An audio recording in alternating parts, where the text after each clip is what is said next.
promise you, you've never heard. So let's go ahead and dive right in. And I'm going to explain this to you in 3 simple steps. Step number 1, we've got to understand derivatives when you're dealing with Deutsche Bank. And this is not as complex as it seems. For starters, let's go with CDS, credit default swaps. Let me introduce the players to you. We've got the insurance company or the insurer. It can be a big bank. We've got a pension fund that needs to invest. We have Crappy Corp, which is C-rated or their junk-rated debt. And then we have Quality Corp, which is right on the cusp. They're rated BBB. Down here we have a hedge fund. They're a player in this.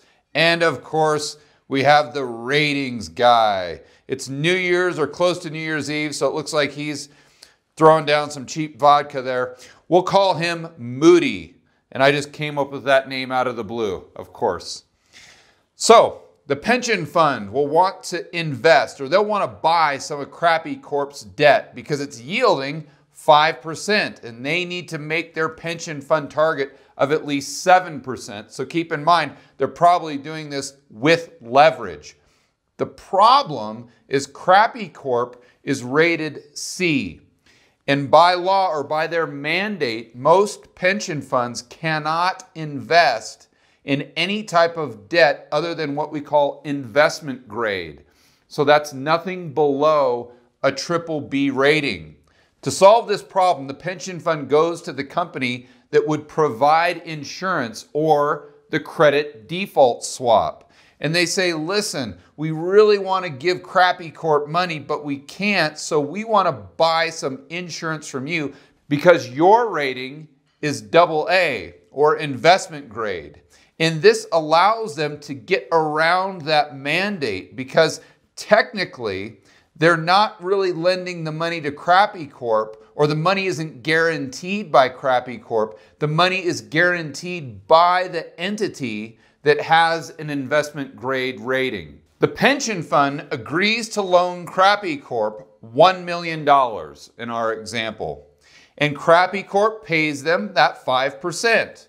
Well, the pension fund takes 1% of that and gives it to the insurer. So they keep the 4%, and for that 1% fee, the insurer gives them that insurance, that credit default swap. So the way that this would look on that $1 million is Crappy Corp pays $50,000 a year.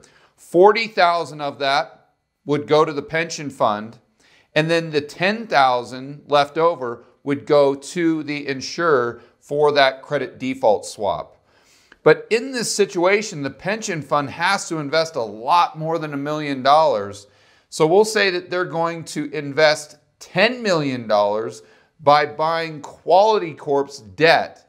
And they don't have to buy a CDS to invest in their debt because they're rated BBB.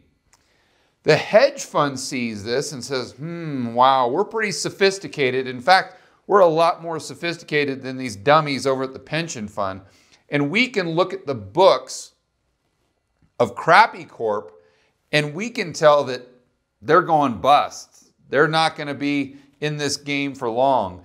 So the hedge fund goes to the insurer and says, hey, if you're giving these guys insurance on $1 million, we'll take insurance on $100 million because we think that they're going to be bankrupt within the next 6 months or a year. So the insurance company says, well, we know better than that. We know their books better than this hedge fund. So we'll sell you a credit default swap, even though you have nothing to do with lending them money. It's a total side bet. We'll sell you $100 million worth of credit default swaps for that same 1% fee. So the hedge fund says, deal, you got it. Now, those credit default swaps, believe it or not, are an asset on the hedge fund's balance sheet. So the hedge fund goes to your local bank, we'll call them Goldman Sachs, and says, hey, we've got all these credit default swaps. They're as good as gold. We want to borrow money from you at a super cheap rate against this asset. Again, in air quotes. So the bank says, sure, we'll give you some money. Let's call it $10 million. The hedge fund takes that $10 million and buys stock with it because they know that there's a Fed put. They think that this is guaranteed guaranteed money. And let's not forget about Moody. He's super important because he's giving the credit rating to not only the corporations, but also to the insurer. And this AA rating is the key. Without that, none of this works. You can see how the incentive structure really gets skewed. And I'm sure you can start connecting the dots on how this systemically holds a lot more risk than just a simple transaction between the pension fund and Crappy Corp. So what can go wrong here? And I'm sure you're probably asking yourself, George, that's a rhetorical question. What can't go wrong here? Let's start with a downgrade of the insurer. So Moody looks at this and says, man, they're taking on a lot of these credit default swaps. 100 million here, 1 million here. And bear in mind that the entity doesn't have to have the 100 million. They don't have to have the million. They could have $0 and still sell these credit default swaps. So Moody looks at that and says, yeah, that's a little risky. We're going to downgrade them from AA down to, let's say, BB, because that takes them under that investment grade threshold. The first thing that would happen is the pension fund would have to sell all of Crappy Corp's debt because it's no longer backed by anything that's investment grade. The hedge fund would most likely have their loans called by the bank because the ratings on the credit default swaps that they have would go down. That means the value of those CDSs go down. So they would have to sell all of their shares that they bought with that money that they borrowed from the bank using the CDSs as collateral. That creates a stock sell-off for Quality Corp's shares. Well, Moody would see that and potentially downgrade Quality Corp as well. If Quality Corp gets downgraded, that means that the pension fund would have to sell their debt because they're no longer investment grade rated. As a result of Crappy Corp having to pay more for their debt because they no longer have pension funds as a buyer and because their share price is going down, they most likely would go bust. If Crappy Corp goes bust, then the insurer would most likely go bust because they're on the hook for not only the million here, but the 100 million over here that they don't have the cash for. Well, that would most likely make the hedge fund go bust as well because they're taking out all this leverage and gambling it in either the stock market, the foreign FX market, the repo market, based on this as collateral. If that collateral goes poof to dust, then they've got big, big problems. So from that one downgrade, it would be very possible that this whole house of cards could come crashing down. And believe it or not, that is the best case scenario. And that's why Warren Buffett calls derivatives financial weapons of mass destruction.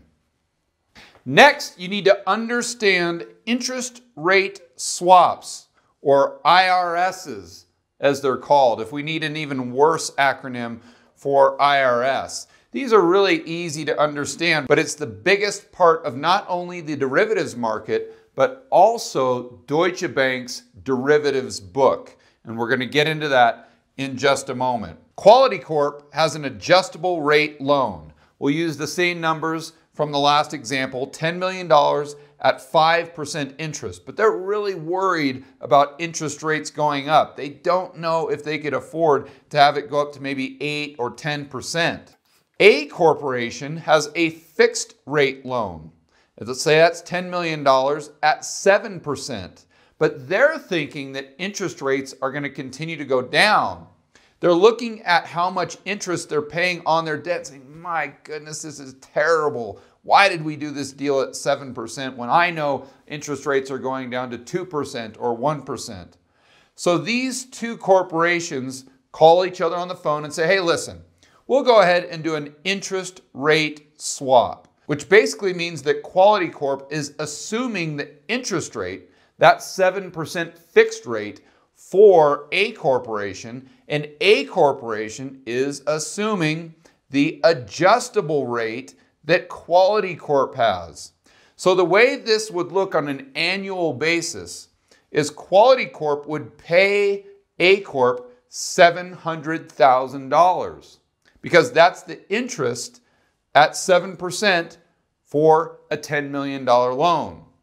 A Corp would pay Quality Corp $500,000 because that's the current interest rate on their $10 million loan. You can see that there's a big risk for A Corp if rates go up to, let's say, 10%, because then they would be on the hook for paying $1 million a year in interest instead of the $500,000 that they're paying now or the $700,000 that they were paying initially. Now we insert Deutsche Bank. If Corporation A wasn't here, Quality Corp goes to Deutsche Bank and they say, we really want our interest rate fixed. We're willing to pay this $700,000. Deutsche Bank says, fine, we'll take that risk. We'll go ahead and pay whatever this adjustable rate is, and we will pocket the spread. But if interest rates go above the 7% that Deutsche Bank is receiving from Quality Corp, they are taking a loss. That is what you call a bilateral agreement, meaning that there's just two parties that go back and forth. There's a third component of an interest rate swap, which ironically was set up after the Great Financial Crisis to reduce risk. And it's extremely ironic. Check this out. It's called a CCP, or a central counterparty. And believe me, there's no party involved here at all. The way the regulators set this up is for Quality Corp to have a bilateral agreement with A Corp. It has to be processed through this central counterparty clearinghouse. And that can be none other than Deutsche Bank. And the reason the regulators did this is because if one party defaults and they don't make the payment, then Deutsche Bank would come in and assume the risk for the party that defaulted for a small fee. So that's the two ways that Deutsche Bank can be involved with interest rate swaps, either directly through the bilateral agreement or as the clearinghouse in the CCP, or central counterparty. Step number 2, we take a deep dive into Deutsche Bank's derivatives book. And this is where we put our investigative hat on. It gets really, really fun. So buckle up, let's dive right in. The majority of their book consists of interest rate swaps, the same swaps we talked about in the earlier segment. They break them down into two categories: OTC, which is over the counter, and exchange traded. Exchange traded would mean that they're buying and selling swaps in the open market when they think that there's a profit opportunity. The OTC is broken down by the bilateral agreements. That's where Deutsche Bank is taking one side of the interest rate swap, or CCPs, where Deutsche Bank is playing that middle party in taking on the counterparty risk in case one side defaults. And just as a reminder, I've got that example from the last segment where Quality Corp is now HSBC. Let's get real and call a spade a spade. A Corp is SoftBank, and they've got $100 billion of interest rate swaps that they're trading. And Deutsche Bank can either be the central counterparty in the transaction, according to the new European regulations, or they can be one side of that trade, and that would be the bilateral agreement. The total of their derivatives book equals 43 trillion euros. I want to point out that that's a notional value. What does that mean? If this was a $100 billion transaction, an interest rate swap between HSBC and SoftBank, the notional value of this transaction for Deutsche Bank, even though they're just the counterparty, would be $100 billion. So you got to remember that their derivatives book could be much, much higher in value than their actual balance sheet. Deutsche breaks their book down into maturity dates. Editor, go ahead and throw up the actual spreadsheet right now. So you see the 1 year, the 1 to 5 year, and the 5+ years numbers, along with the totals. And the total notional value of their interest rate swap book is 35 trillion. But I really want you guys to notice that the notional value of their book with a 1 year or less maturity is the majority. That's 18 trillion. More on that later. So Deutsche Bank puts a value on this part of their derivatives book at $21 billion. But there's several problems with that, as I'm sure you can imagine. Number one is, how do you value this? Where do you even start? If we go back to this transaction between HSBC and SoftBank, if you're Deutsche Bank in the middle and you're collecting a small fee for being the counterparty, for holding all that risk for this 100 billion, what is that worth? Who knows? And that's one of the main problems. Additionally, if we go back to that spreadsheet, you can see that Deutsche Bank is valuing their entire derivatives book at 20 billion. Well, how on earth does that work out when just the interest rate part of it is 21 billion? This shows how good Deutsche Bank is at derivatives. So they've got multiple categories. I just talked about interest rates because that's the biggest portion of the book.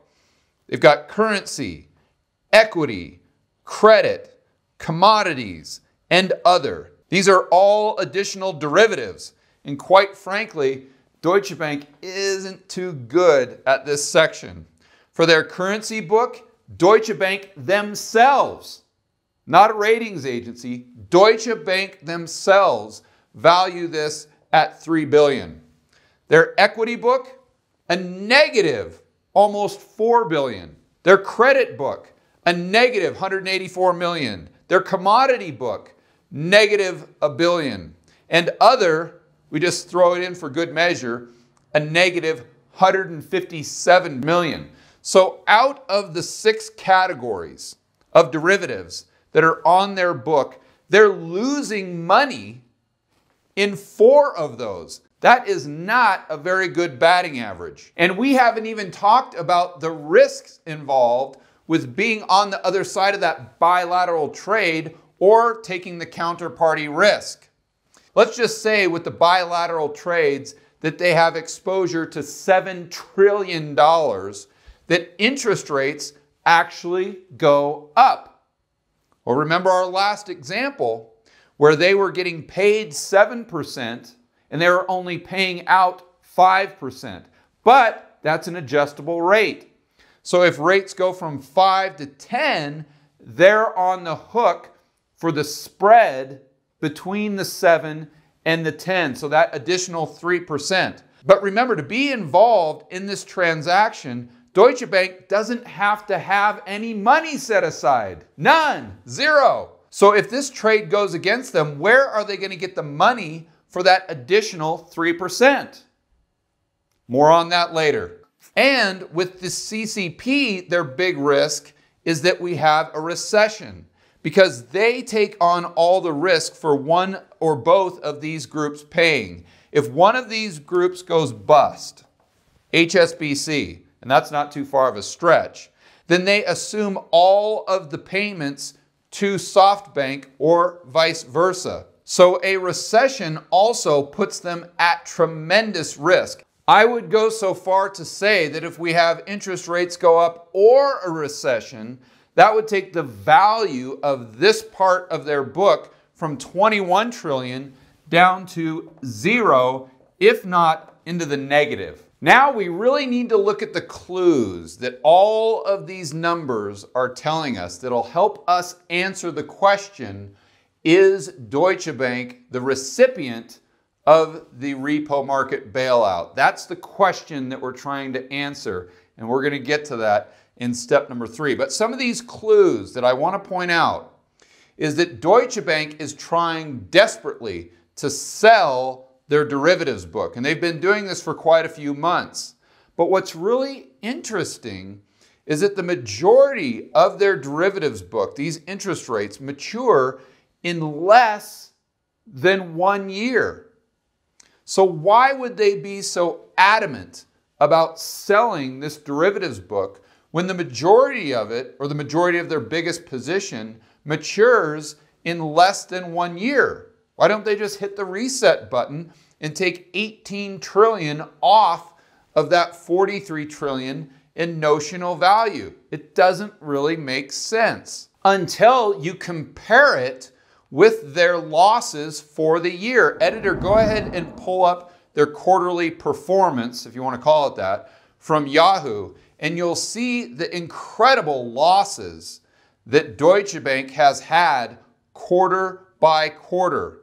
So obviously, at the beginning of the year, they looked at this book and they knew that this thing was a ticking time bomb. And they tried to unload it to whomever would give them pennies on the dollar. They couldn't do it fast enough, so they had to absorb all of those losses. I also want to point out that according to Yahoo Finance, Deutsche Bank's market cap is currently $15 billion. But remember, they're valuing their derivatives book alone at $20 billion. So that means that the market is valuing their core business at negative $5 billion. Step number 3. This is where we connect all the dots. So if you're a little confused right now, don't worry. It's all going to make sense in a moment. Deutsche Bank retail services are valued at negative $5 billion. How can that be? Because negative interest rates right now make it almost impossible for banks not to lose money. With that flat yield curve, they borrow short and lend long. So there is no profit opportunity for the retail banks right now in Japan and in Europe. Since their derivatives book is right on the brink of losing money, this puts Deutsche Bank between a rock and a hard place. What do? You can't make any money on the retail side because of negative interest rates, and your derivatives book is a complete disaster. So they've come to the conclusion that they're going to do one thing. It's a Hail Mary. Check this out. Editor, let's throw up the headline. That's right. They are getting back into the business of credit default swaps. Can you believe this? You cannot make this stuff up. The financial weapons of mass destruction. That's what they are turning to for that Hail Mary pass. And that's why I discussed it at the beginning of the video. It's all going to tie in. Oh, but wait, there is more. Let's not forget about the clues. We know Deutsche Bank wants to sell their derivatives book badly. They've suffered huge losses this year, and they're losing in 4 of the 6 categories of derivatives. Most of their derivatives book matures in 1 year or less and is the CCP, or the central counterparty. That's when Deutsche Bank gets in the middle of this trade and assumes the risk for one of these entities not paying or going bust. So what all of this is telling me is that Deutsche Bank at the beginning of the year looked at this exposure, this $10 trillion that they have in exposure, and saw the parties involved, call it HSBC, SoftBank, or usual suspect A, B, and C, just go ahead and fill in the blank, and said, whoa, we want no part of this at all, because we see their books and we can tell how close they are to going bust or being completely insolvent. So Deutsche Bank tries to sell that book however they can, as quick as they can. They can't do it, so they have to take all of these losses for some of these entities that might not be paying their counterparty. And so you can say, well, George, but none of these entities have gone bust, and somehow Deutsche Bank is continuing to stay afloat even though they're taking all of their cash flow from the only little section of their business that's profitable and using it to basically pay everything where they're losing money. And they're basically robbing Peter to pay Paul. Where is Deutsche Bank getting this money, and how have none of these entities that Deutsche Bank was obviously so worried about at the beginning of the year, how have they not gone bust? Where are they getting money? One place: the repo market.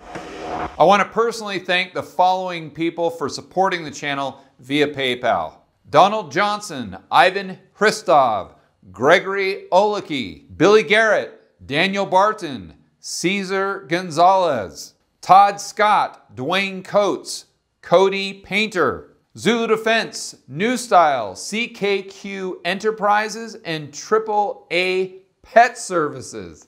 Thanks again to everyone for supporting the channel, and if you'd like to help out with the future creation of this type of content, we'll put a PayPal link in the description below. For more information like this, check out this content right here, and I will see you on the next video.